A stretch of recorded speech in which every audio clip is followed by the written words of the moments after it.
December 31 വിശുദ്ധ Sylvester പാപ്പ. 314 ജനുവരിയിൽ മെൽക്കിയാഡ് പാപ്പ അന്തരിച്ചതോടെയാണ് റോമൻ നിവാസിയായിരുന്ന വിശുദ്ധ സിൽവസ്റ്ററിനെ സഭയെ നയിക്കുവാൻ തിരഞ്ഞെടുത്തത്.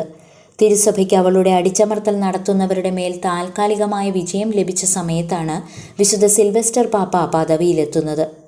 ഏതാണ്ട് 21 വർഷത്തോളം അദ്ദേഹം തിരുസഭയെ നയിച്ചു. സഭയിൽ അച്ചടക്കം കൊണ്ടുവരികയും നാസ്തികത്വത്തിനെതിരെയുള്ള ചർച്ചകളിൽ പങ്കെടുക്കുകയും ചെയ്ത പാപ്പ നിഖ്യാ സമിതിയിൽ പങ്കെടുക്കുകയും ആദ്യത്തെ എക്യുമെനിക്കൽ സമിതിയിൽ തൻ്റെ പ്രതിനിധികളെ അയക്കുകയും ചെയ്തു.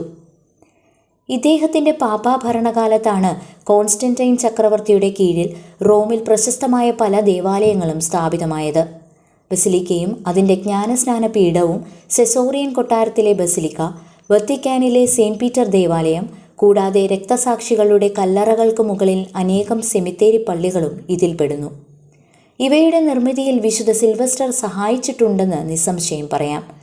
അദ്ദേഹം കോൺസ്റ്റന്റൈൻ ചക്രവർത്തിയുടെ ഒരു സുഹൃത്തായിരുന്നു. 325 ഇദ്ദേഹം നിഖ്യായിലെ ആദ്യ പൊതുസമിതി സ്ഥിരീകരിച്ചു.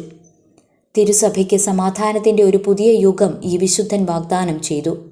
നൂറ്റാണ്ടുകളോളം നീണ്ടുനിന്ന രക്തരൂക്ഷിതമായ അടിച്ചമർത്തലുകൾക്ക് ശേഷം വന്ന സമാധാനത്തിൻ്റെ ആദ്യത്തെ പാപ്പ എന്ന് ഇദ്ദേഹം വിളിക്കപ്പെട്ടിരുന്നിരിക്കാം.